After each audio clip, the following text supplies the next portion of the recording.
Program, and preliminary 2019 city budget review. And the presentation will be given by Bernie Hayen, the Director of Finance for the city. Thank you, Mayor, Commissioners. I know some of you, if perhaps all of you, are disappointed that Hillary Badger is not up here in front of you. She's been on medical leave, and so she asked if I would go ahead and take this over. So for better or for worse, you will get me for this particular session. I know it sounds odd to start off by comments and reminders, but I know this is Commissioner McKee's first budget process. The rest of you have been through this before. It's different than what we've done in the past, and some of you perhaps have already noticed that we're not talking about levies. We certainly aren't talking about a city levy. I know that Brian called me up from the Mercury and wanted to know how come.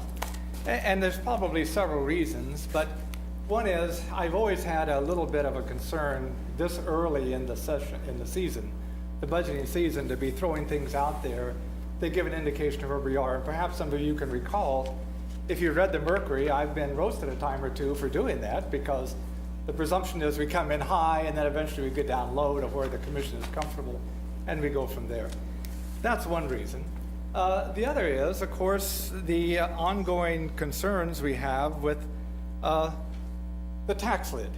And we are, when I first looked at this last year, and this is the first year we're under the lid,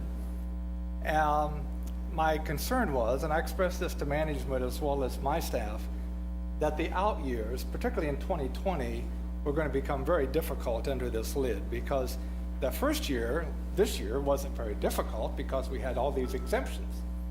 But as the budgets move through the process, it's going to become harder, I think. And I give you that as a warning, not necessarily for this year.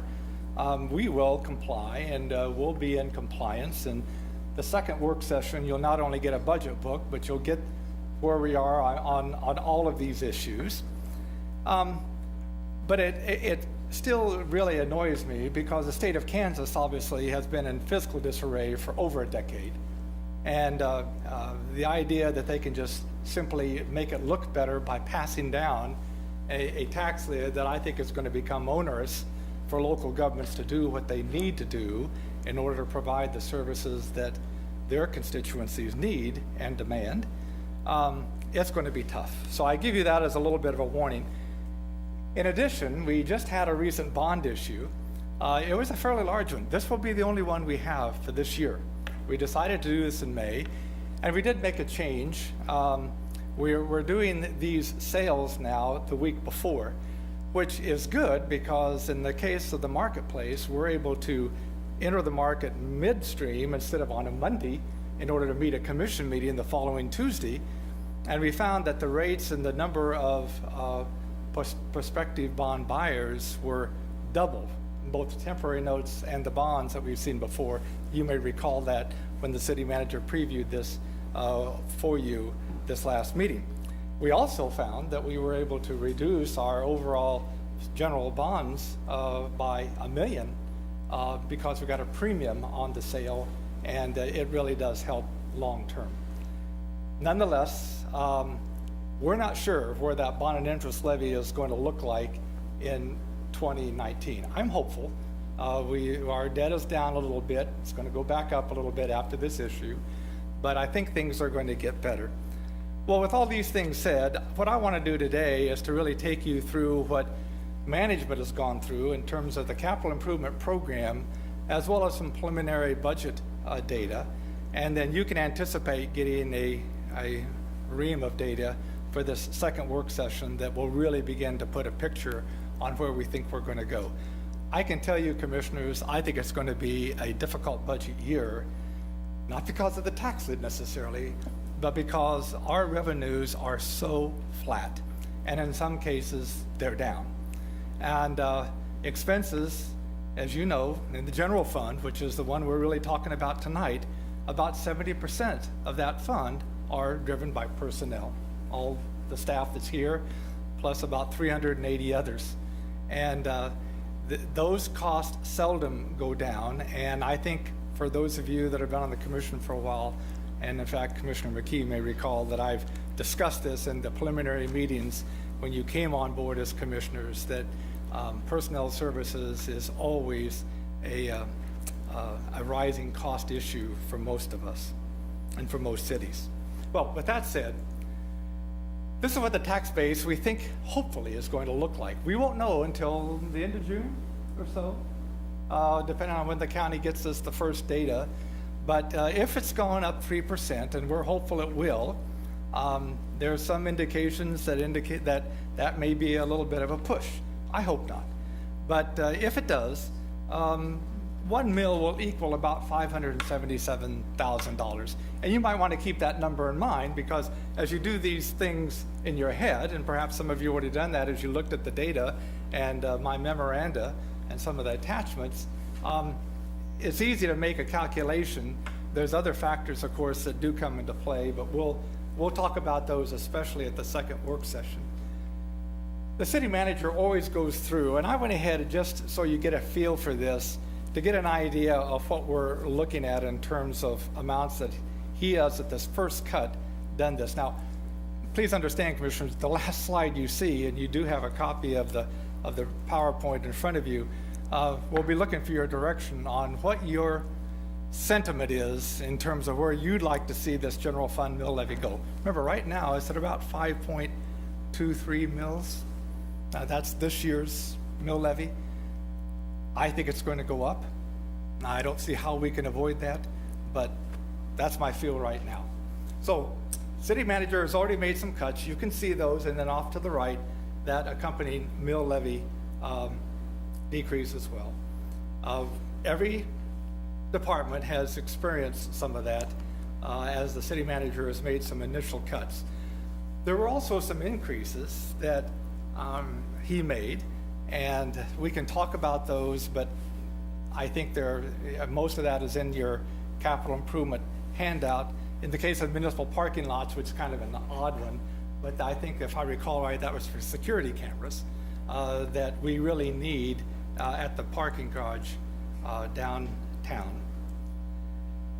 The impact of all of these then, in terms of potential mill levy right now, is a little over 1 mil decrease, okay? But this is just the first cut here. You've seen some of this before, and I think indeed at the revenue session back in February, some of these slides may look terribly familiar because we talked about this then.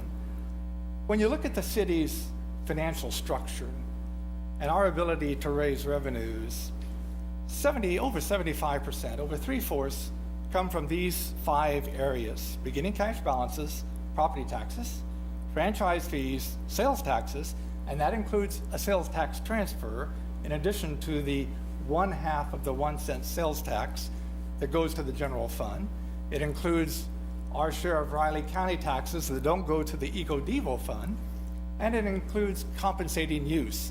So sales taxes are a huge part of what we depend on, and if you follow through any of the bond rating literature from the three agencies that rate us, they constantly talk about that and our reliance on sales taxes. And as you know, sales taxes basically remain flat. The only one that doesn't, and Commissioner Butler has noticed this because we've talked about it, compensating use, which includes those online taxes, they continue to go up, but not at an amount, and that's total, not an amount that really makes an offset in terms of the regular 1 cent sales tax that we generate here within this community. The other thing I would note from this is that the beginning cash balance, this is our budget, and you'll see this again in a minute, but we really didn't start with that. We started with $1,730,000, and we had to scramble to end up with that. So we didn't meet our beginning cash balance for this year, and that portends some real difficulties for our city manager as he moves through this year, trying to figure out how do we make up basically $250,000, and the only way you can make it up from his standpoint is cuts. So keep that in mind. The other revenue sources, which is about 23% of our budget, come from about 95 different sources. There's about 160 different revenue sources in the general fund. The majority of those are not that important. There's 2 or 3 that are, and we'll talk about those here momentarily. So without getting, too dramatic, I don't know if we look at where we are right now, if our property taxes stayed flat and we didn't have any increase, we would have less revenue to enter 2019, and depending on what happens with cash balances. So my judgment is those property taxes will increase in the general fund. Any questions on that? Okay. How does, like a dark store issue, if, so Menards, for example, had they not won the Board of Tax Appeals? Oh, it would affect that 577,000, Mayor, in our valuation, and it would go down. Okay, even though it would majorly affect Potawatomi County, but because it's in the city, we would have, It would have that affect 500 us just as impact. dramatically as it would Potawatomi. Yeah. Probably more so because Potawatomi County Yeah. is the entire county, including St. Mary's, Wamego, and that portion of Manhattan. I'd like some kind of a summary about what that's doing to our budget, and it'd be Riley County probably, not Potawatomi, but I would be interested in talking to you sometime about how some of the businesses that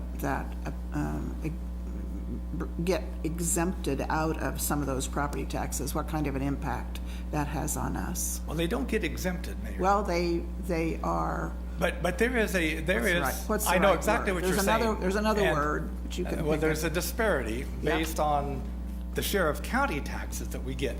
In Riley County, we get about 2/3, just a little less, of the Riley County sales tax. That's statutory. In Potawatomi County, even though of their sales tax revenue, 1/3 of it comes from the city of Manhattan, we get less than 6%. Yeah.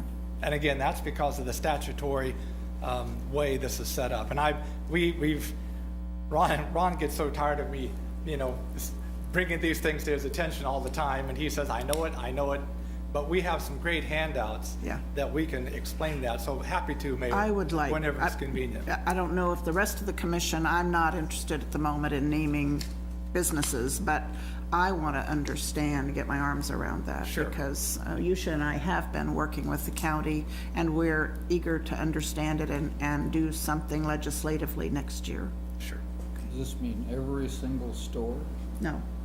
Well, the stores that are, so some commercial owners go to the Board of Tax Appeals and appeal their property taxes every year. And so, but the legislature sets the formula that our county appraiser must follow. Then on the back end, after they've paid they pay their property taxes, and then they appeal them to the Board of Tax Appeals. And there are just certain businesses that do that. And that's what I want to know, is that impact. So far, the courts have not found in their favor. So I think the problem here, and I don't know how you get your arms around it, but the problem is that they are all eligible to appeal. Sure. So every single business could be appealed on the basis of the absence of inventory and only on the space that the building occupies. So I don't know how in the world one could assess the impact of that. Well, it'd be difficult, but if we took some of the bigger boxes and made what the case was, I think it was Menards was trying to make on their tax appeal, you could get an idea of what it would do to our tax base, because it would definitely make a change, and that change would not be good for the city. Bernie, I think Greg McHenry did say has thoughts on how it would impact the city because of the town center that has done this before. He talked about Hy-Vee, Best Buy, Bloom, all the hotels. So he has a general idea, and I think that we may talk about that at a future intergovernmental discussion because it impacts so many counties around us as well. But he'll talk from the county's perspective, and I'm interested in just the city. Okay, thanks. What is, and one quick question, totally change subject, what is the rationale behind the $2 million starting cash balance? Why that number? Well, in the past, Commissioner, it's been considerably higher. As I recall, looking back, When I first came, maybe 3 years, 4 years after I was here, we would typically run between 3 and 4 million as a cash balance. A lot of cities our size, in fact, I would say most cities our size, have a policy on what that targeted cash balance should be. We do not, because we would have to build ours up, and the only way you can build up a cash balance is to raise property taxes, basically. And that's just simply never been palatable to prior commissions, and I will presume to this commission as well. So we've been using 2 million for a number of years now, and we've been fortunate that we've been pretty well on track with that. But I can also tell you that, again, our rating agencies, they watch that very closely because they know that if it goes down considerably, that it puts us in somewhat of a fiscal jeopardy. We do budget $750,000 as a absolute floor every year. We do that. And we did, when I first came, it was only, I think, $500,000. So we did get that raised to 250, and we've kept it there for some time, and that's very much appreciated, by the way, Commissioners. So, but it's always an option to lower it again, but it's difficult to raise it. This next slide you've seen before, but here's the point I want to make. I'm gonna try something here and get, I guess, maybe a little bit cute in the process. It's this right here, municipal court fines. I want to just real quickly tell you the difficulty we've had. If you look back on 15, and this isn't a criticism now of RCPD, this is a criticism of me and how I budgeted revenues. If you go back and this time last year, we always look at the prior 2 years, especially to help set our budget. We had 2016 actuals, but the judgment and the sentiment was that was an anomaly, and we're going to go back up. So we set a budget in 2017 of 1.2 billion. Well, we didn't hit that. And so now we're over here in 2018, and we're looking back a couple of years, and we say we have an issue, obviously. So for 2019, we're proposing a fairly significant reduction. I'll show you in a moment how this plays out, especially because it does take into account where we're at year to date. Had I been able to go back and use a little bit more time and take a little bit more time, I don't think I would have recommended to my staff that we have a $1.2 million budget for municipal court fines, given what happened then actually in 17 and especially in 15 and 16. But I think your city manager has told you before, one of the difficulties in Kansas budgeting is we're looking out at 18 months. Right now, more than that. But when we adopt a budget, the latter part of July, the 1st of August, we're supposing what's going to end up in 2019 to carry us through the entire year. Typically, we've been okay. In this particular case, and especially with municipal court fines, we haven't been. And I simply will take responsibility for that. We're making that correction in 2019. Again, you've seen the slide back in February. Those numbers really haven't changed. But here's what I want to begin to take you with where I think we are right now. If you look at these other revenue factors, and these are the ones from the other revenue sources, but these are the big ones. Because again, remember, there's about 100 different revenue sources that are really small. Most won't make up of what we need to make up. But these are some of the bigger ones: building permit fees and administrative fees. The administrative fees come from a percentage that we apply to bond issues for handling. It goes both through engineering as well as finance staff for handling those bond issues and getting them to market. So we're basically paying ourselves back. And every year, it ends up being a fairly good size number. We budgeted $176,000 this year. But when you look at building permit fees, you can see what's happening. They're down. And that lack of those building permit fees directly affect the administrative fees that we get on these bond issues, because if you don't have special assessment projects coming on and other things, they all seem to go along with each other. Let me take you to where we are through April of this year, and you can see a little bit now of some of the dilemma that I think we're in. Sales taxes and franchise fees are up after the first third of the year is gone. So in 4 months, we are up. But our building permit fees and those administrative fees are markedly down. Municipal court fines are $860,000 that we are initially budgeting for 2019. That may not be realized. Now, I want to tell you, Commissioners, just on a lighter note, I had the opportunity to meet a bicycle policeman the other day, and I got a ticket for not wearing my seatbelt. So I am helping this out, I think. And they are giving tickets at RCPD, I can tell you. And I had a good laugh. He was a fine young man and very polite, very nice. And I think he knew who I was after I gave him my phone number at City Hall, and we had some other discussion as well.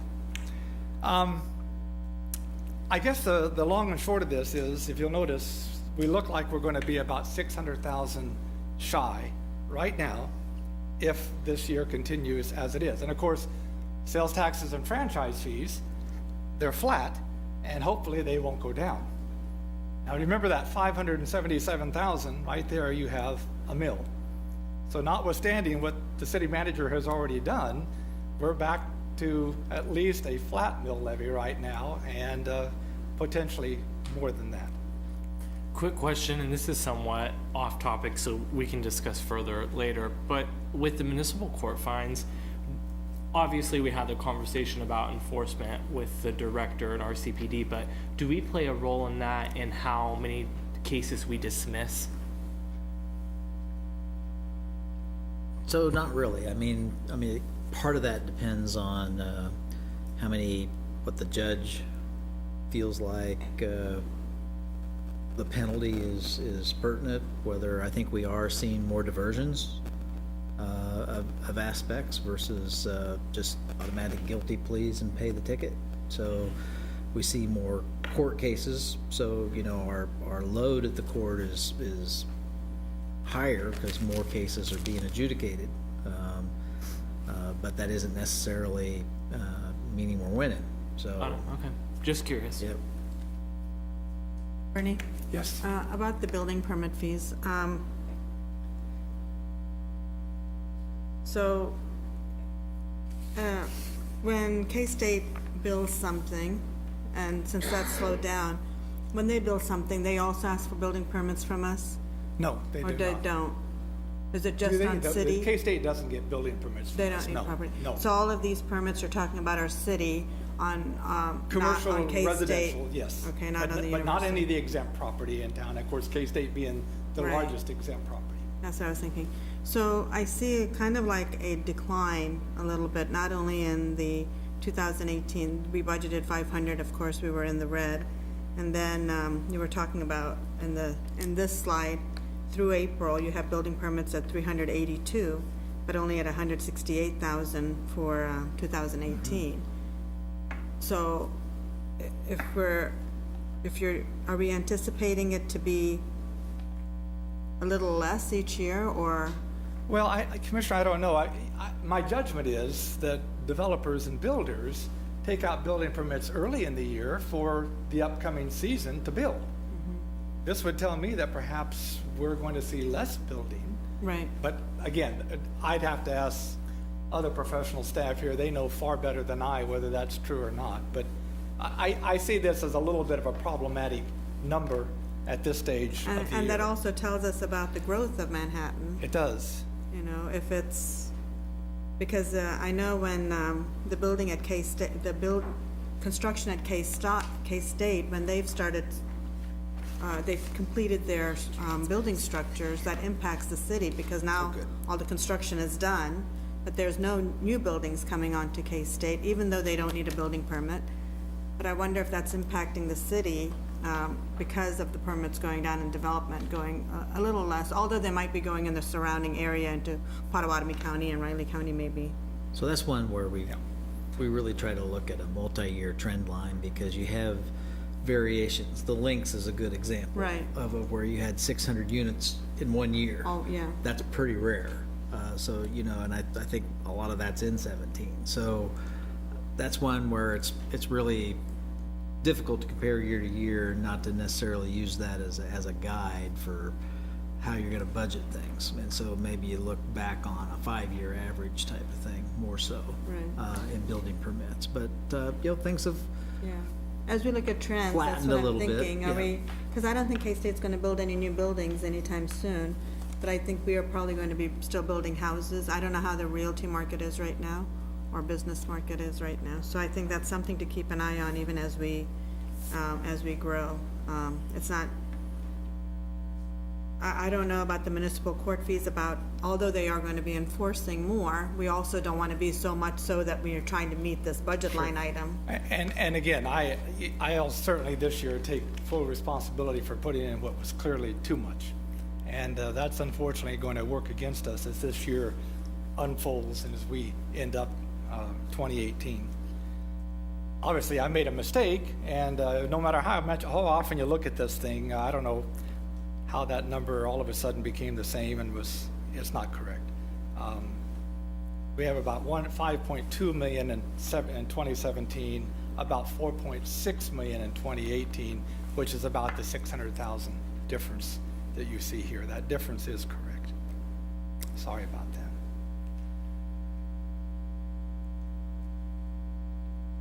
that.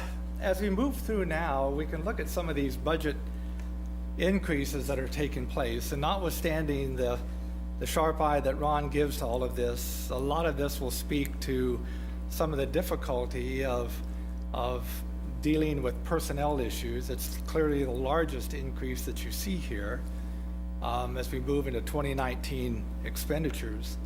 We also have an increase, obviously, in capital improvement spending, and this year, and you'll see this in a moment, Ron only approved those things that were considered critical. Now, we go from critical to very important to less important to future consideration. So 1 through 5. And only the ones were allowed to move forward, and there were a few of those that were pushed into out years as well. But this is where we are currently. And then the other increases come from commodities, contractual services, some of the outside services that we do, all of those things add up. And that apparently is about 543,000 is what the increase is looking for in 2019 at this point. But again, if you look at the increases, the 1.8, the decrease in the revenue, you begin to see how this mill levy potentially could unfold for the general fund. Regarding personnel services, this is what we're looking at, and perhaps management wants to speak to some of these, but we're looking at a 1.6 wage adjustment currently, 2% as a step increase. We do have a fire union increase that is, I think, been approved at 153,000. And then there are some anticipated adjustments, promotions, and other costs dealing with seasonal. I was talking to our head pool manager, Kelly, today, and that difficulty of finding lifeguards and trying to get everything on board. I just empathize with them. It's very difficult, but all of that part of these seasonal costs as well. An increase totally of about 925,000.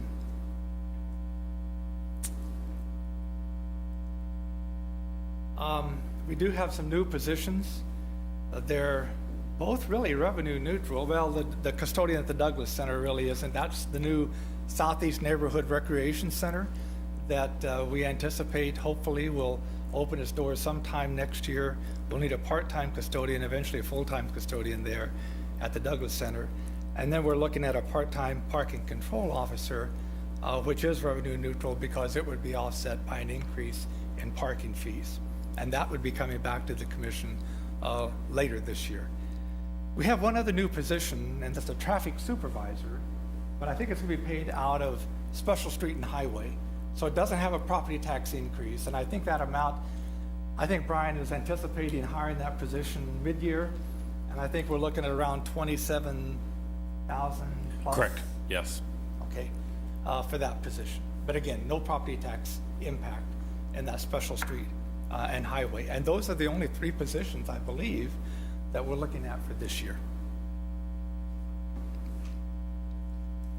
Regarding the capital outlay, again, Ron only approved those requests that were critical. Yes, Commissioner?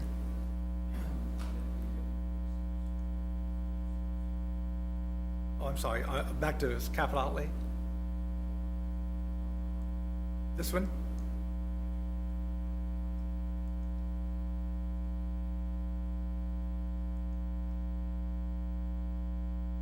Am I going the wrong way?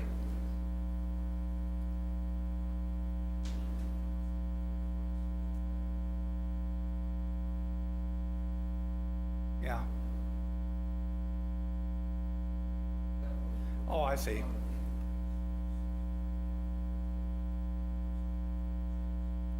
This is over 2018.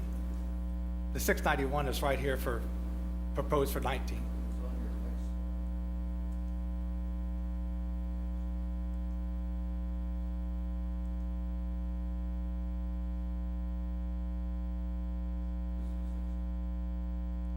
Oh, I see. Yeah. Again, let's see. I'm getting kind of good with this, Commission. So let's just there. Okay. So at 691 is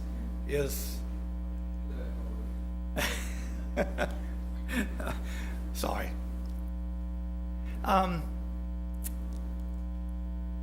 The other increases, we'll come back to the capital outlay here in just a moment. And indeed, I gave you a one-page summary of that 691,000, which I thought would really be helpful because it gives the description off the side. Our capital improvement software, we used to have a programmer on staff, and she was a superstar.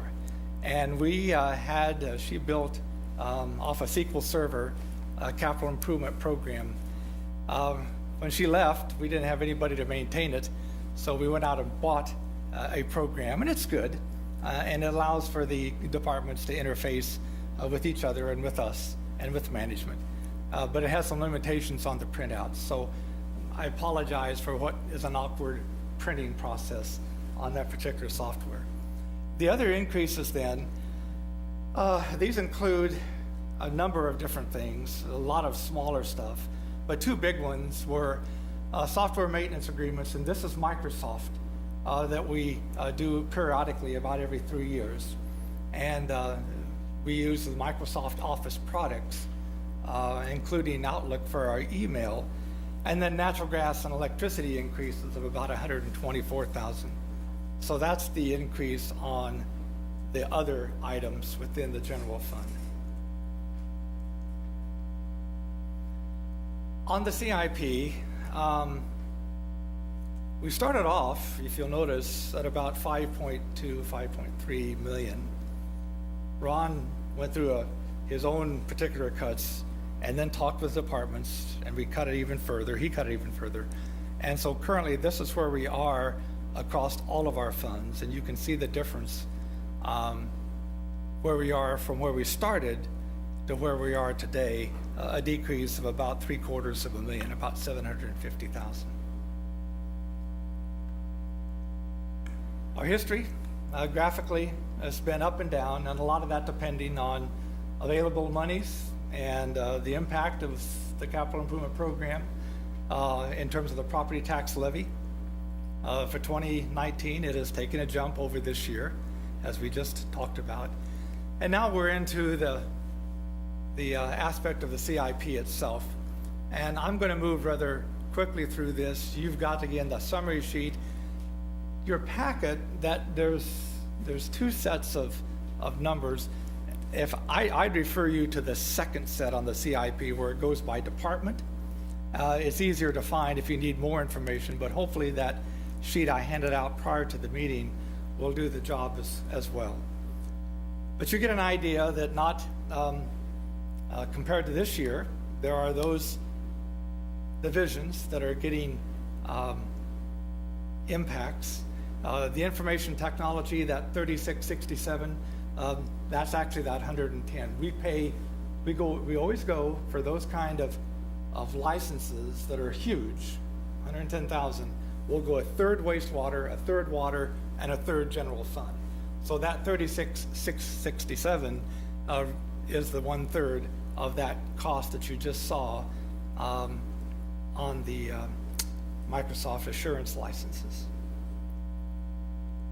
And then Public Works, again, a few more equipment requests as well as projects. Remember, all of these are tabbed as number ones, critical. Park and Rec, the same. Oops. And this, the rest of Park and Rec towards the bottom. I will make a note, the Flint Hills Discovery Center, the equipment, I think that one specifically are the projectors for that immersive program. That's something that has been a concern of mine ever since the Discovery Center opened, and Ron probably recalls that, because how we establish a capital equipment reserve fund for that facility, to me, is crucial, because if those projectors go out, there is no immersive experience, and you've lost a big part of the feature of that facility. So we're looking at replacing those projectors before they simply fail. We did have a number of board and committee requests as well as citizen requests.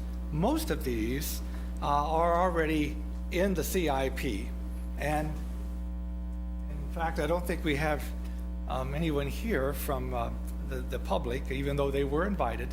The only other one that we have on the citizen request was the art and public spaces, and it was an unusual request, but it would basically tab future bond issues to take a portion of that, like we do on administrative cost that we reimburse ourselves, and put that aside for public art.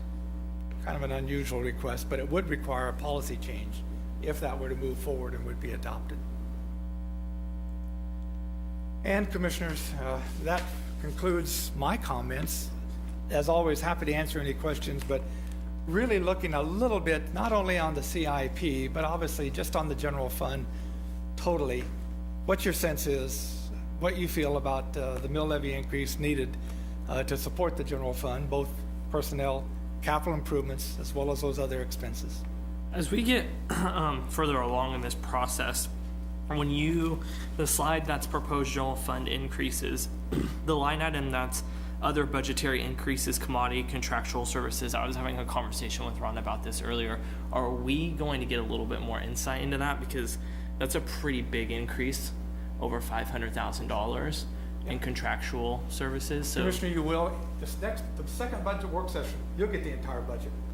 down to All the detail. not just categories, but like vendor level Yes. information. Yes. Okay. All the detail is there, and it gives you that ability, not only by...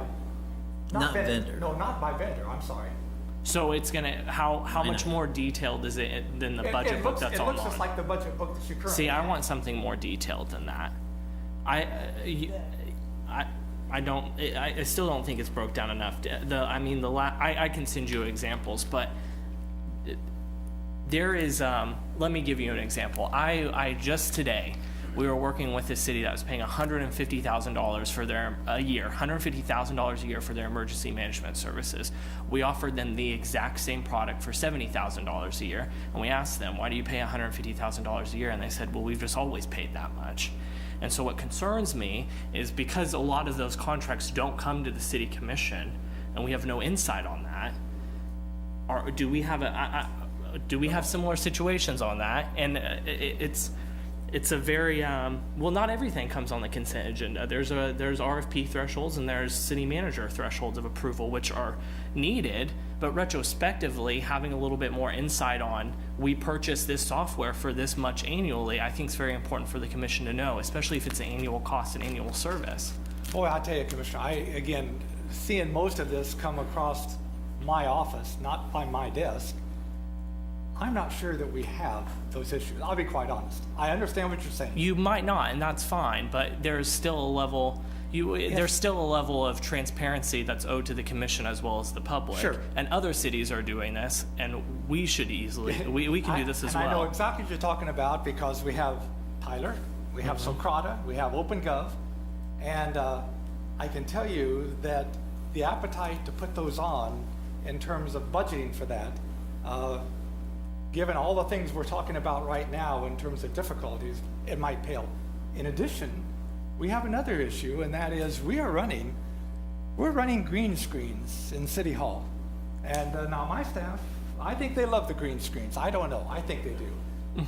Kathy, on the other hand, hates it. Yeah. And, but the reason we have not moved to a higher end, and they certainly haven't, and they would provide whistles and bells, is the cost. We would be looking at around $1 million to move up into a brand new accounting system and accounting package. And that's okay, and we can defend those things. But one of my concerns is, if someone asked me, my mill levy got raised, and I saw in your guys' workbook that there was a $540,000 increase in commodities and contractual services, where is that going to? I don't know how to answer that question right I now. understand. I do understand. I don't And know how to defend the decisions I that the will city's also, making. Well, I also tell you, Commissioner, that we're not oblivious to that, because when I had that programmer on staff, we actually ran an open checkbook. And we did it by putting our vendor check register online and then had a search bar that you could literally search by vendor, by amount, by ranges of amounts. But when we lost her, we lost that ability. Now, I think we can put those check registers back online. That's easily done. But that doesn't solve all the problem, because then somebody has to go through and know what they're looking for to be able to find it. I think your point, Commissioner McKee, is well made. I'd like to work with you on that, if I could. Absolutely. And talk about some of the things that we could do, and maybe I've priced those other packages that I just mentioned, and it's just not something I'm willing to put in front of the city manager and say we ought to be doing this. And worse, I'm not sure that our accounting software would merge with that, and we simply don't have a big enough staff to literally hand put that information in just to make ourselves more transparent. Let's talk about it more. But I'd love to. Okay. I would. I'd also just like to mention, and I know you've reviewed it recently, the purchasing policy, our purchasing policy, and those thresholds that you're speaking of, Commissioner. We constantly get told your city manager's authority is only $20,000. Why so? Because comparably to other cities, a city manager has much more authority in terms of budget. And Totally that's been something, as Bernie said earlier, not palatable. Absolutely fine. We work with it. And in our purchasing policy, there are the city clerk's office, the city manager's office, every department, every single person that's doing something has to go through a process Totally and have understand. everything checked and balanced. And so by the time it gets to our department and accounts payable, they make sure then it's gone Totally. through everything. So just as a quick reminder, as a city in a whole, in a $145 million budget, our city manager's authority is still very low compared to peers. So I understand, and I work with a lot of other cities that have similar purchasing policies, because as a business, we ask about RFP thresholds all the time to try to avoid them. So I 100% understand where a lot of other cities are at. My general point, though, is that the city manager, if 1 year signs 5 contracts that annually renew for $10,000 apiece, that's $50,000 that comes out of the general fund for however long that we have that contract. So I understand the efficiency issue and the reason why we have that limit. I'm just saying retrospectively, I don't feel like there's enough ease of transparency for us to hunt down that information. And I see other cities that are accomplishing this all the time. And so I just want us to get better at that. That's the general point that I'm making. Absolutely.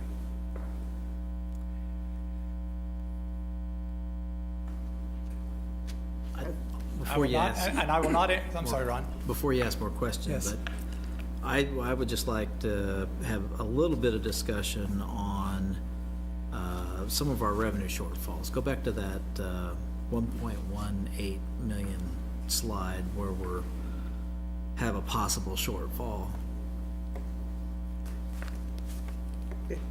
Page 7. Page 6 online. 6. I'm getting close. Must be about slide. This? There we go. Okay.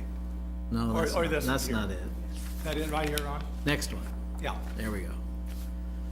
So just from thought process, I mean, this is one of our challenges. I mean, basically, starting out the budgeting process, we're 2 mil short in revenue. So that was on top of a, 1+ mil in personnel.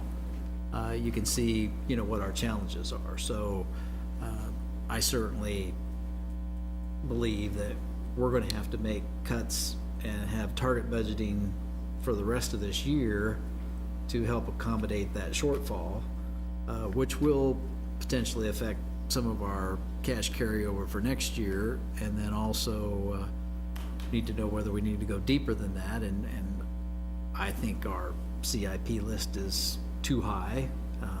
We're not gonna be able to afford $690,000, and I'm not sure what we're gonna be able to afford. We've cut quite a bit already, but those are the kind of things and thoughts. We could increase some additional fees, but that's not gonna raise very much money.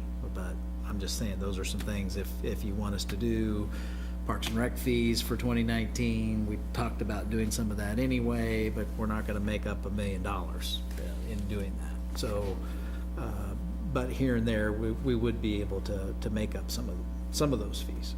So those are just some thoughts as part of the challenges we're facing for 2019. I would just say that this is the first time we've seen the budget and the CIP, and I have some questions that I don't necessarily need to answer here. But just, so there's 8.5 million for the Eisenhower indoor facility that is, has to do with programming. So I'm just, and the Anthony indoor facility too. So just examples like that I'd really like to know more about. And the IT network and KSU expansion, seems like it's in there twice with just the words switched around a bit. And I wanted, and art, I thought that's kind of a good idea on a tight budget year. I'm not so sure, but I think it's just an indication that we have not been doing anything with regard to art, except maybe in the middle of a roundabout, and that the community is hungry for some art. And so here we have a committee coming forward saying, that that's a priority for them. So in some ways, I do understand what the issue is. The other is the only indication I could find of any proposal with regard to economic development funds had to do with the housing marketing analysis. And I just wondered if, so there truly is, there are no other proposals for the economic development money. Not at this point. So whatever would Mayor. come would be ad hoc then. Yeah. So there would be, we've pledged some of the ED towards the North Corridor, so we don't. But I don't mean, see some of it. it's dependent on, it's part of the other sources, so how successful we are in the Tiger Build program, how successful we are grants. in Star Bonds. The local Eco Devo funds are gonna be the backstop for making up some difference, but right now, they are funding, the Eco Devo are funding the designs for both North Corridor projects. And so they're really in this year's CIP. Next year, we'll go into construction on those. And hopefully, I'd not say I'll guarantee, I don't think we'll know what's the build award, Jared? And we won't know outcomes. It'll be about 6 months. Yeah, 2017. so in time for the budget, we won't know what that is, so we've always tried to leave the Eco Devos as discretionary as possible. Okay. I was noticing the absence of it. Sure. In what we were seeing. Okay. And I do think we we'll get some potentially additional requests from prospective prospects for funding, as well as in the Greater Manhattan project potentially. Right, well, true. Okay, that's just, all right, does anyone else have questions or comments? Yeah.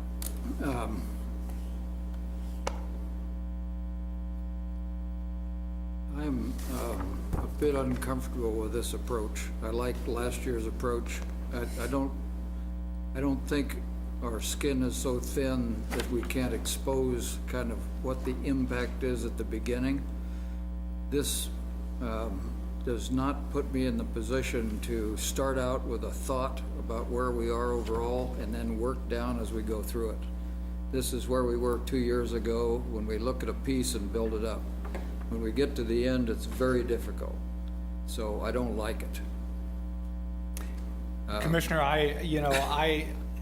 when I was putting this together, I thought to myself, Commissioner Dotson will not like this. So you did it anyway. The problem, I think, Commissioner, is this, that I think our other tax funds, employee benefit, KPNF, fire reserve, I think those will be about the same. Bond and interest, I'm still not sure, but I don't think it's going to go up dramatically. But the general fund is the problem area. And I think that's the one that, I'm really hoping that the commission will focus on and say, this is our comfort level in terms of a mill levy or property taxes for this fund. We can make everything else work, and we will make it work. And I think it gets back to, we've never been this low in unanticipated revenues before. So, that amount there, and we didn't want to just make the opinion that we're going to replace that revenue with property tax, because my assumption is you wouldn't want to do that, which, but I understand what you're saying. Well, I've always liked the idea of retelling the public at the beginning where their property tax, how that's kind of calculated. So you see the increase from valuation, the increase from number of new homes or buildings constructed, forecast for sales tax, which are the big pieces, and then kind of see where we are in expenses overall. And it gives you kind of general shape of the budget that then you have to mold a little bit. I'll never argue that the general fund isn't the problem, because that's one of the places we can manage. So now in the CIP, maybe, Ron, you can do this, but when you cut 694,000 out, what are some of the things that didn't make it? Just kind of the big chunks there. So I thought we were going to have that cut list, but I guess we didn't get that in there. We'll provide that to you. Okay. With a lot of things moved back. One of the things that showed we actually, one of the questions I re-asked today was, I understand all the, It's in slide How 9, we- Bernie. I'm sorry? Slide 9, I think it is, or page 9. how we showed the decreases in some of those funds. How did those other funds go up? And part of the solution is that as we reviewed some of the projects, we said, well, Maybe it's 18, because there's 2 on each page. Oh, okay, I'm sorry. Is that it? Yep. so the part of that was, we said some of these projects have utility benefit. So some of those water and sewer funds absorb some of the cost of some equipment, because it's used partially for utilities as well as projects. And so that's how some of those moved up. But we'll certainly, and most of it, or a good chunk of it, was in equipment.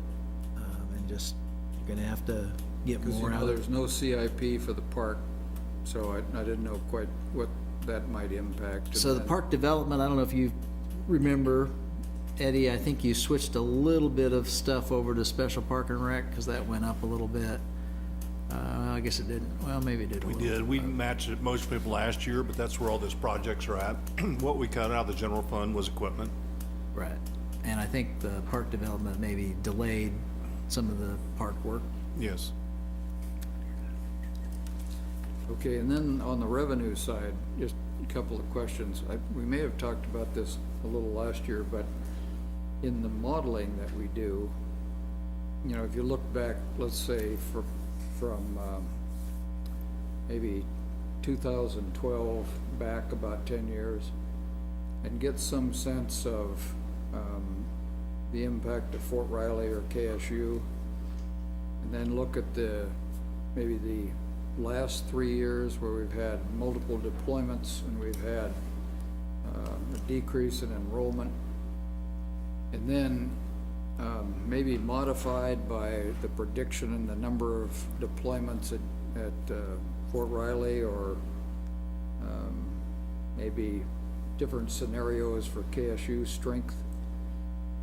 Is that one of the things we use in the predictive model for revenue? No, it's really not, Commissioner, although we're sensitive to that. But we look at population as a total, and obviously all of you know that our population has basically stalled. And where we saw that, you know, big rise, especially at Fort Riley in 2005 and 6, and then after the Great Recession in 2008, we've seen that begin to trail off and just become somewhat static. You know, I've looked, Commissioner, at different metrics and different criteria, and I wish there was something that clearly would be a viable crystal ball to say, boy, this is the one that really works. I don't know that there is, but we have a lot of information that we look at, that we have in various spreadsheets, and I'd be happy to share that with Ron's seen most of it, but to share it with you as well. Well, Or if there's it something seemed- specific. Yeah, it seemed to me, early last year, that we were looking at sales tax revenue and we were worried about where it was going and all of that. And then when the troops came back, when the brigade came back, it seemed to increase. So I don't know if that was coincidental, or if there's actually some kind of a association there. But those are the kinds of things that Sure. we may want to look at just to get maybe another prediction. The other thing is, I would like to do whatever we have to do to keep the reserve or for the beginning balance next year in reasonable shape. By reasonable, I mean as close as 2 million as we can get it. I don't like the idea of going to 750. It may be the bottom, but it is a very risky bottom. Yes, it is. And as you say, I mean, if you get bond guys who begin to get nervous, that's contagious, and it'll cost us in our bonding price, so. The other one, I just think for all of us, I'd be interested in getting a little bit more information from Commissioner McKee on actually the difference between the 150 and the 70 and who was in on that and all of that. But we have to be a little bit careful about getting too down in the weeds on what we pay the city manager and all the staff to do. So there's a balance in there, and it doesn't mean we can't examine it. It's just that we deep dive on all these things, we're going to be here for a long time.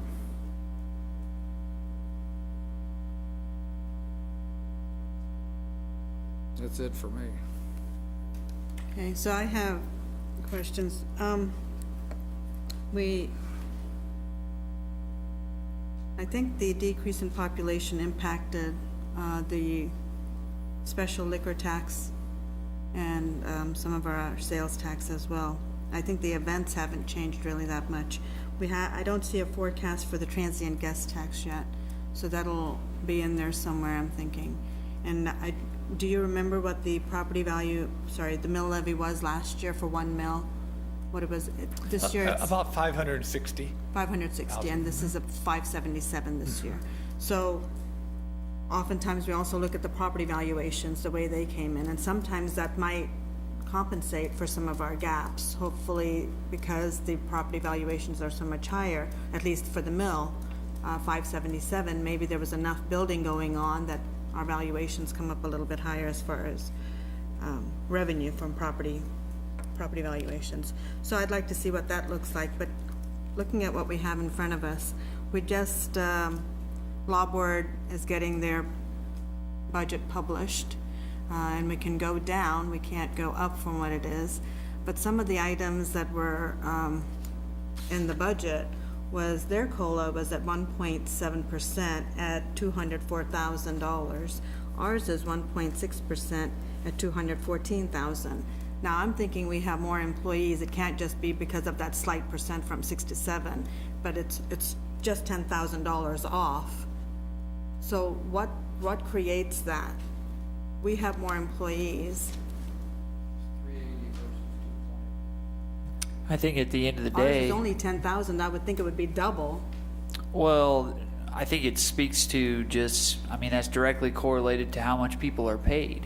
So when the COLA is less, their COLA, the 1716, the average for the year was like 165 or 166. They rounded up, we rounded down. I mean, it Right. wasn't much more than that, but the 204 to 214, when you're talking about how, you know, we have almost 400 employees, they're at 200, it's wages. Right, At the end so of the day. it's just so close with just 10,000, I would think ours would be skyrocketing, because, so that tells me they have more, upper level that are getting paid more than our, average wage salaries, because that's huge, in my opinion, as far as, the budget, when I look at RCP budget and when I look at our budget, considering how many employees are in each one of those. And you have step increase at 2% step increase for 140,000, and RCPD has a step increase, but they also have longevity payments at 325,000.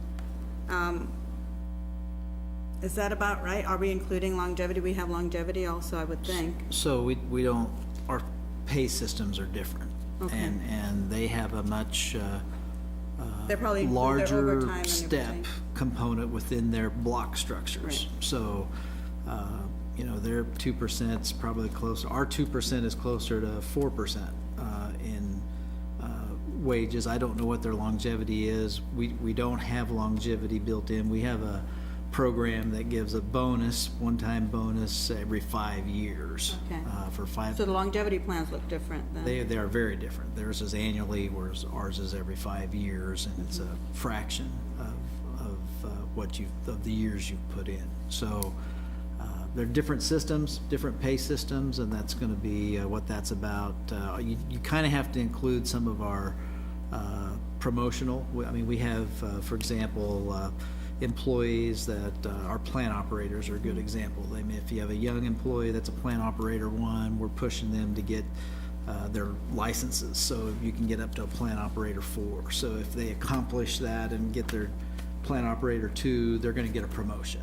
Right. And that could be as much as a 6 or 7% promotion on achieving that level. Now, that's not every year, but we have those built in, and that's what you see as part of our promotions that are as part of that component. And Kyle explained this to me before when I sat down trying to compare ours to theirs. I've always been, in my mind, when I look at both budgets, I see fewer employees at RCPD, but their step is at 325,000, and we have 400 plus employees, and our step is at 140,000. To me, that's a big gap. So they're probably counting in overtime and everything else when they count in all of that. My staff just I calculated. saw her it. whispering something Yeah, to and you. she said that we have 210 employees that are under 50,000. So, Okay. and I think that would really. So this is for 250 employees, 210. Full staff. full staff, okay. That are under 50.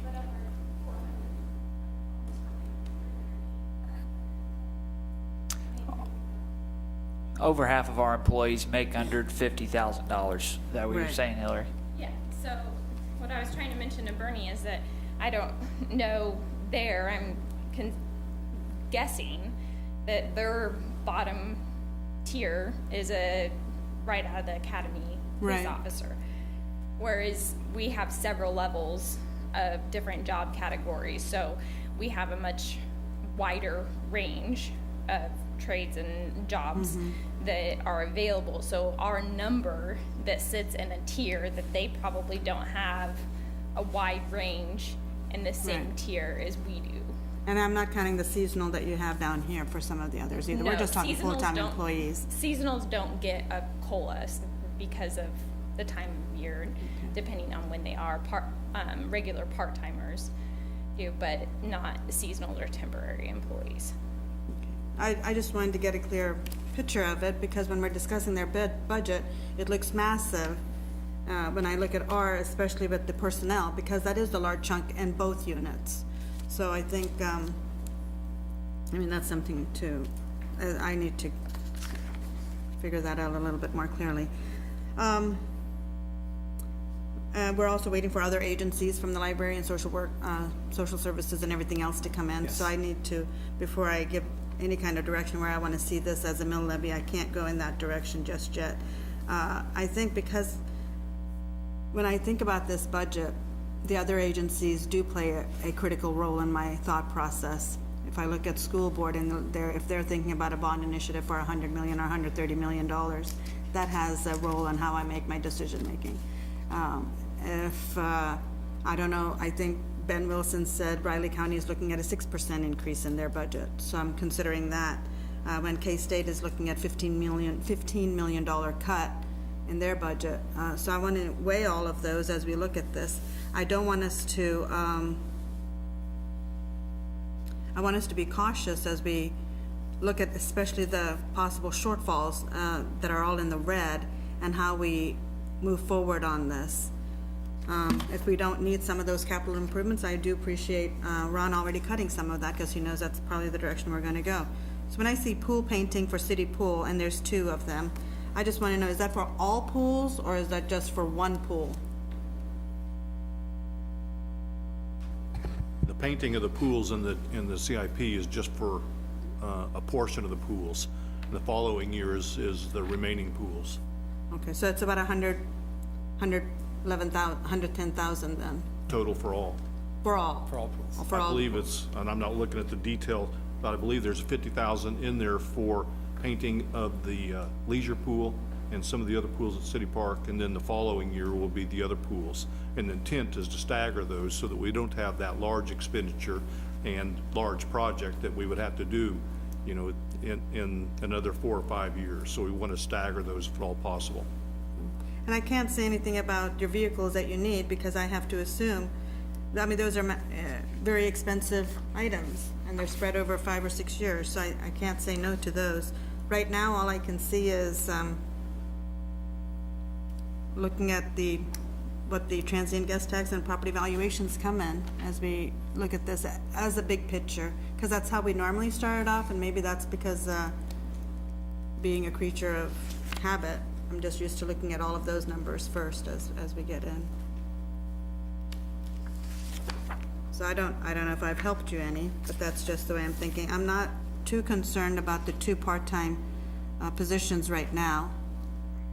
I think is this the same, you said for municipal court, which is a revenue neutral. So they have a revenue source coming into them. The custodian wouldn't, it'd be out of the general fund, and this is a half-year budgeting of a custodian position primarily for the new rec facility. So it's anticipated that it'd be complete mid-year next year and then open for half the year, so then we'd see another double that amount budgeting, but the budget impact would only be half as much for 20. Right. And then most of the other rec centers would all be constructing during 19 and wouldn't have any programming, either revenue or expenses from that standpoint till 20. And I'm not in favor of raising any fees anywhere, whether it's for Parks and Rec or for any membership dues or anything like that. I think, you know, if we're looking at sales tax and property taxes and all the other areas where we collect revenue, I don't see a need to look at increasing fees on anything at this point. I just want to get a better idea of where we're headed. And we have several budget discussions on this, so this isn't the end. You might get some emails from me, but that's just the way I'm thinking right now.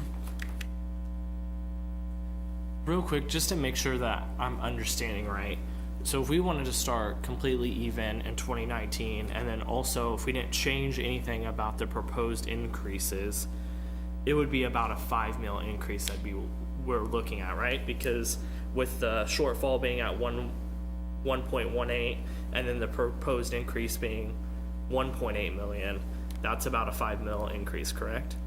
I'm not misunderstanding that. You're not misunderstanding. I don't think it would be that high, Commissioner, but it, as I said from the outset, it's going to go up.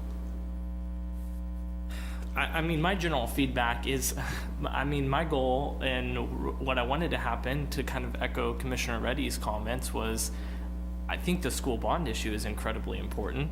I think it's really important for our community.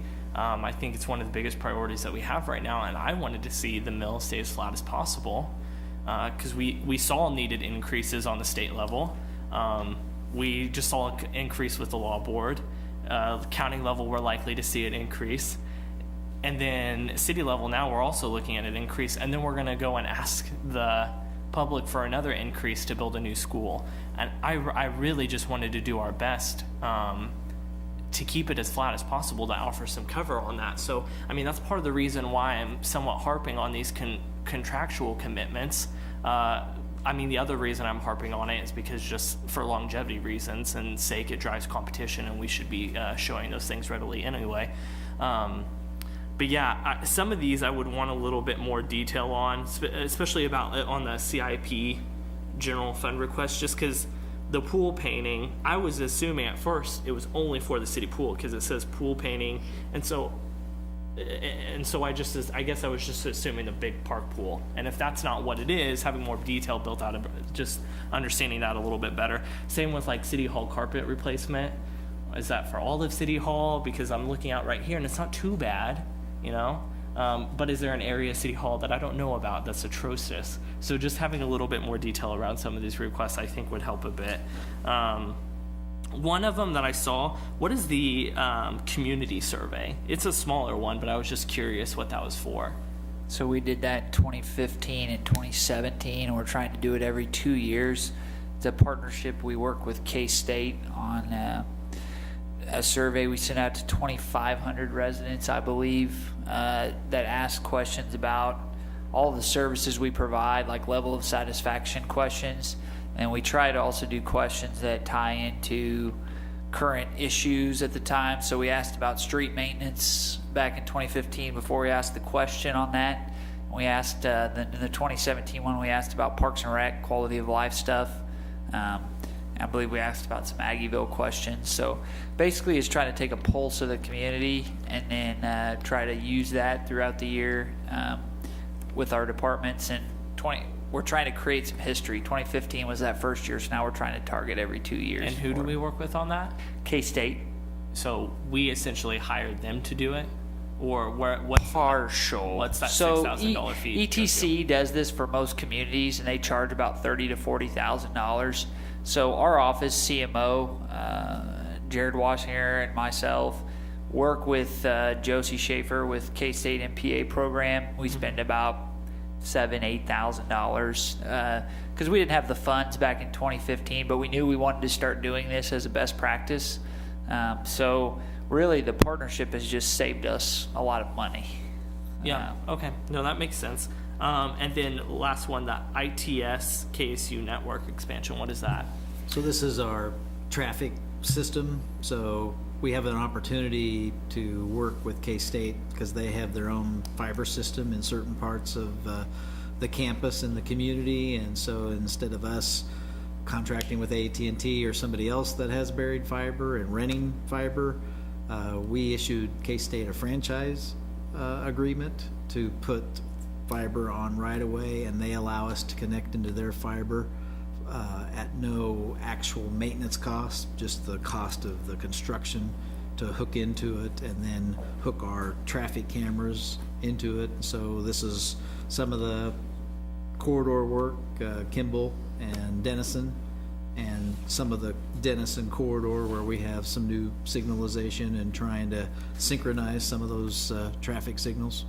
Okay. Feeding that information back to the network system at the traffic control center.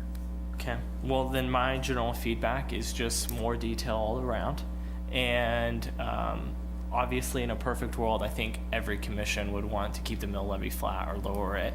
But particularly this year, it's a little bit more of a priority for me just because that school bond issue is so important. And I don't want to harp on that or change the outcome of that in any way because we didn't do our due diligence here. So this early on in the process, that's kind of still where my head's at. Yeah, but a couple of questions. We got this project list by funding source. Are all these general fund? Yes. Those particular ones are general fund. Okay, Yes. and so there's other ones there that are not, and that, Keep in mind that general fund could include the revenue neutral ones where Right. you may have, okay, and then the other thing is, we talk contractual services, as Commissioner McKee mentioned, that also includes all the outside agencies, right? Okay, and that brings me to my three final comments. If we really want to have an impact on this, step one needs to be, right at the beginning, we need to make a decision that all outside agencies should be limited to a total expense. I mean, if we add them all up to $1 million, that'd be $577,000 based on what you presented. That would be every outside agency, because we got a bunch of boards that are gonna come forward. And what I've noticed over the past 6 years is it's open feeding time when they come to ask for money, like it's an unlimited credit card. Many businesses, and I talked to a couple of them that have charitable funds, and they say, okay, we're gonna give funds to charity. They set a cap. They say, okay, we're gonna budget this much. And then people request the money, and there's the pie.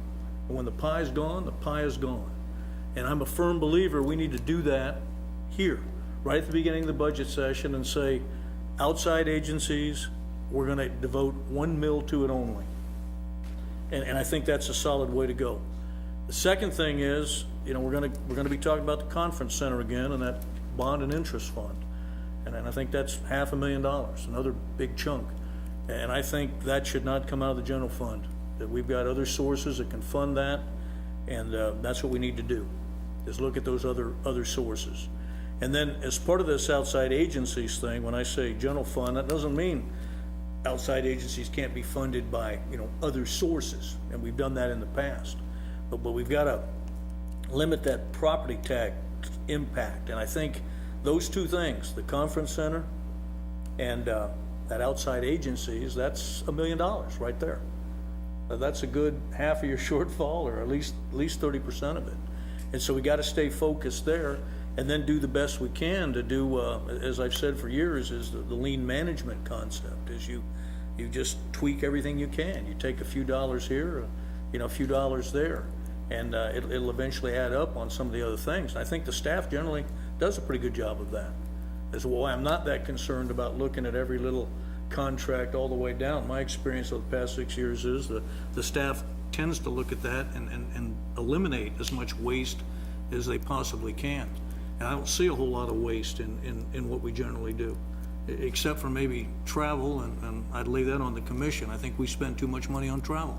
We spend more on travel than that $6,000 on that survey that we want to run. So I think we could chop that and some things of that nature, but you know, I'll leave that for a later time.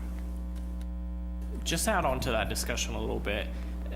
I don't understand how any of us can say, I'm not accusing any staff of doing anything, but it's hard for us to say if there's waste or there's not waste because there's little insight right now into those contractual services. And I sat on SSAB last year, and one of the things that we cut before it became to the city commission was scholarships, infant scholarships to childhood, to daycare. And that's $10,000 we cut. And I think that there's some level that when SSAB comes up to us on our funding request and we're talking about $10,000, $50,000, I don't want to tell the public that we decided that some software was more important than those infant care, child care, daycare scholarships. I guess that's a general point that I'm getting at. I don't think that we have to sit here and get into the weeds and all talk about, do we really need this software? Do we really need this software one by one? But nonetheless, if we're going to make cuts or we have to make cuts to outside agencies, I want to be able to defend that decision. And I think it's important that I have being able to look at everything. And So yeah, I guess that's my general point, is I remember what we did last year on SSAB, and it was a minute amount of money that we cut, and it upset me because you can't tell me that there was not $10,000 we couldn't find elsewhere in the budget. But then we were able to go into a campaign season, and all the commission was able to say we support these agencies and these social services, but the conversation was never had on the dais up here. So that's my general point, and that's what I'm harping on, and that's what I want to see. So whether you think it's in the weeds or not, I think it's important for transparency measures, and I care about it. So that's important. See, but my concept on the outside agencies is we spend a lot of time appointing people to boards, and we got great people on the boards. And I want to delegate that task to them, to say, this is the pie, you decide how to slice it. I think that's pretty simple, and I commend the Social Services Board for the work they did last year, because they did some heavy lifting, and they made some tough decisions, and they stayed within that budget. And that's the same thing the Special Alcohol Board has to do every single year, because they have a pie that's given to them. It can't be increased, because they get part of that, alcohol tax. And so they can't increase it, they can just allocate it. It's setting priorities. That's what I've said for years. You got to focus, you got to set priorities, and everybody can't have what they want. And you have to make a decision between, are you going to just have an open book for social services and then raise the mill levy, or are you going to say, here, this is your piece of the pie, figure out how to slice it, and then if you need more, then that's going to have to come from the private sector. And we've got a lot of people in this town that support social services and all the various outside agencies through that Greater Manhattan Community Foundation. They're doing a great job, raising more money this year on Green Grow Day than the year before. So there's other funding there. It's not the wherewithal that it has to come from the city. But we've got to draw a line somewhere if we're actually serious about making the budget work. I'm going to do you make see- one commissioner really happy at conclusion, and that's Commissioner Dodson, because you're going to get more information than you ever imagined at the next work session. Well, do you see what I meant about? Yes, absolutely. When you look at the Commissioner. overall, you're able to see where the big chunks are. Sure. And I think what we see here is a 1.8 negative on the expenditure side, that is wanting, and a 0.6 on the revenue side that's not coming in. I associate those two, so you come up with 2.4 million.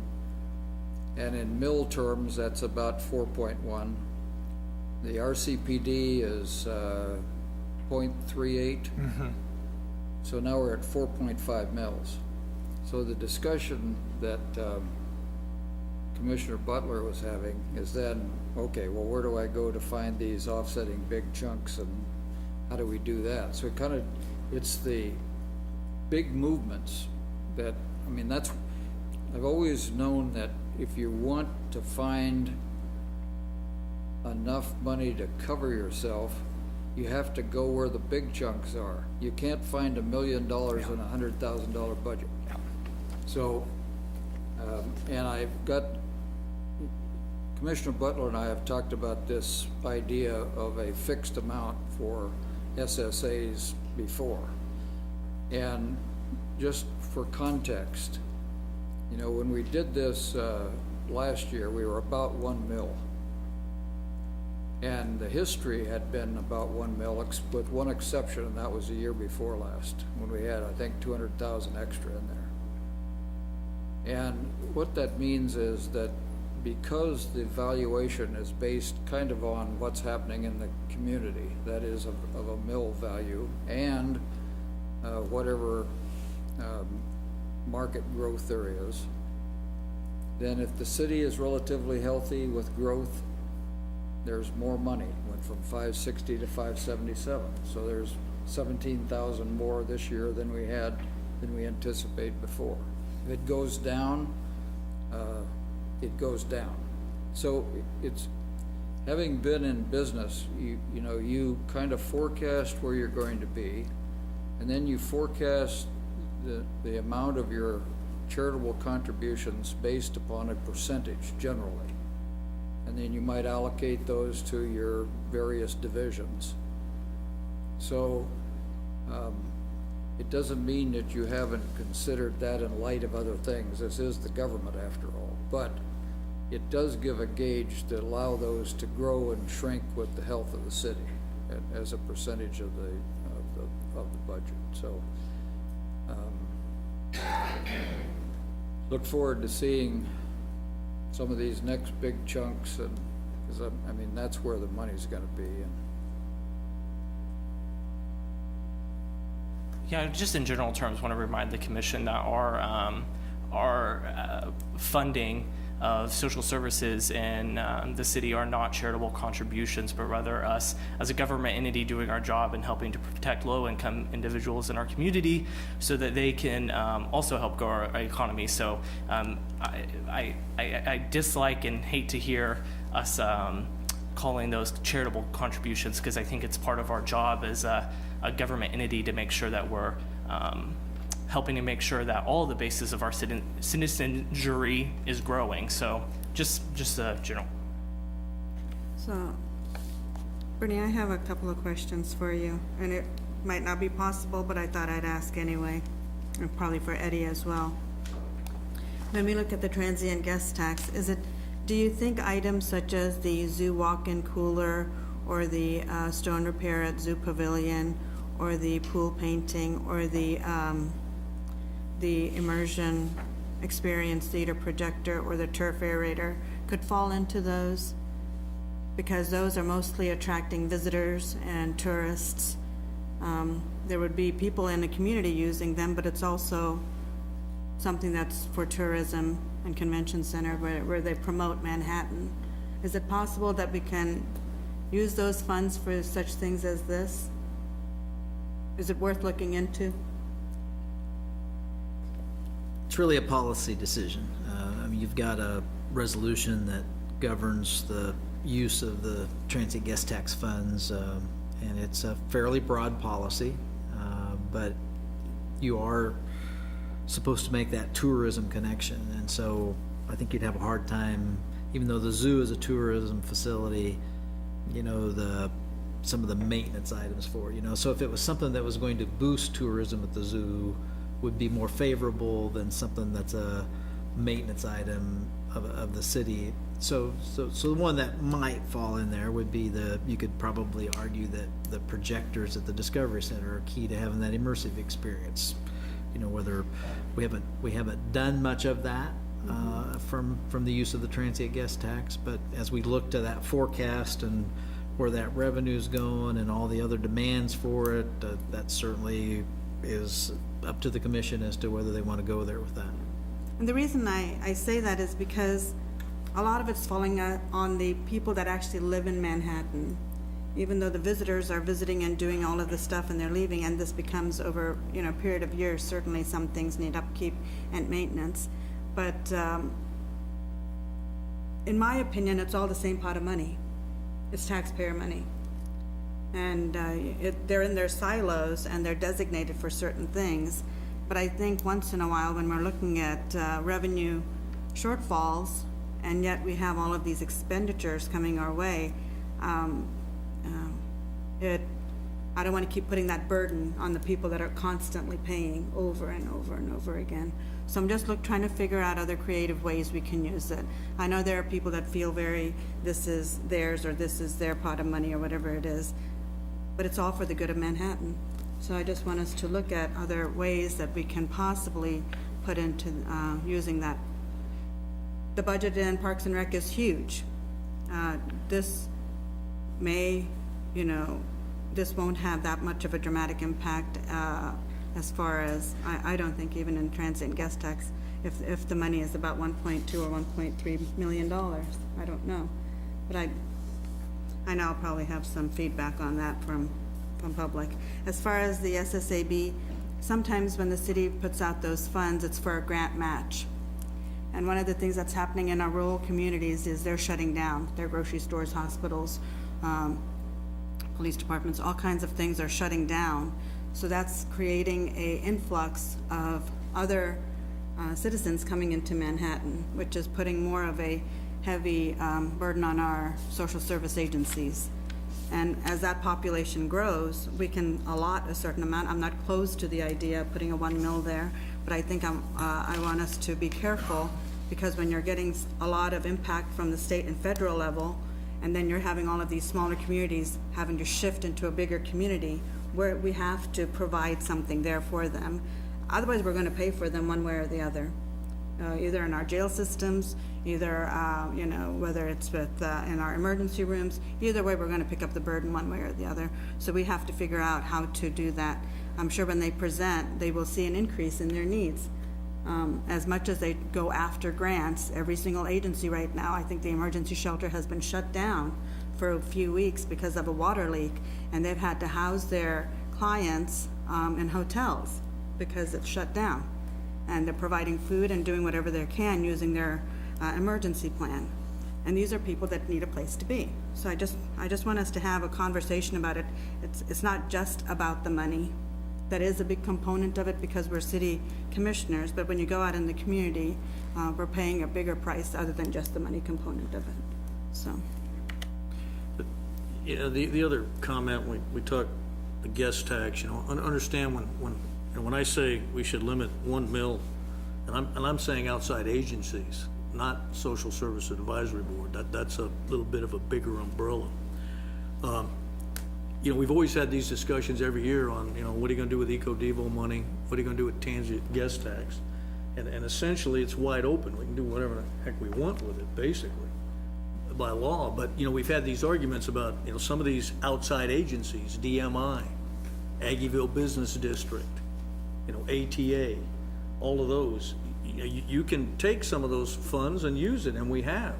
And that's one of the things, I'd really like to see us just sort of nail down for the next couple of years so that we're not fluctuating here and there. And we can't just say, okay, we're gonna fund DMI and then we're gonna fund Aggieville Business District and some CIP items out of the transient guest tax, because then that affects the contract with the chamber. So, all those things, work together. And I don't have a problem with using those. Now, the other thing is when people are talking, these social service agencies understand that the Special Alcohol Board, that's on top of SSAB. So we don't just have 1 mil that goes into that each year, it's closer to 2 with the $500,000 that the Special Alcohol Board gets. And then I think community development also has some funds that go that way. So, the government, to answer Commissioner McGee's role there, are we taking care of those? Yeah, to the tune of over $1 million a year. And that's on top of what the churches do and the Greater Manhattan Community Foundation and all of those. So I think we're doing a great job on that, I think, as a government. But it can't be unlimited and open-ended. And so what we've got to do is build our little silos. How much property tax is gonna go to that? What are we gonna use Eco-Devo funds for? And I think there may be $7 million lying there. And some of that could go, because we said infrastructure, and some of this can be labeled infrastructure. It will work to offset it. And then the transient guest tax, we really need to decide, especially on those business districts, how are we gonna fund them? And of course, I'm not for funding them through property tax. So I've always wanted them to be either Eco-Devo or transient guest tax, but I'd vote no on the business districts if it becomes a property tax issue. So those are some of the big ones that would help us focus on what the mill levy will actually be if we address those issues up front and not the last night. Okay, I am not prepared, quite frankly, to say tonight what mill levy rate or how much, because I don't feel like I have enough information. I think I said that early on. So I would like either with an individual meeting with the finance director or the broader briefing with the commission. And I know we have several more meetings coming up and I plan to utilize those. Are there other comments? There should be an opportunity here too for the public to make comments. So I would open the public comment section of the meeting. However, I see no public here. So, but if anyone wishes to speak, pardon? Lyle. He's our official public, Ian Bryan. Okay, if anyone wishes to speak from the public, please come forward. And seeing no one come forward, I would close the public comment. That's not to say that there might not be other staff members who have something. Do you want Kathy to say something, or? Not at this time, they're just here if you had questions. Okay. As resource. Given us several items of information that you want, and of course, as Bernie said, we'll have the full budget line item book for you, and then a lot of the detail you've asked for. I want to get back into the good graces of Commissioner Dodson, so I will do my best. All right, any last thoughts? No. Nothing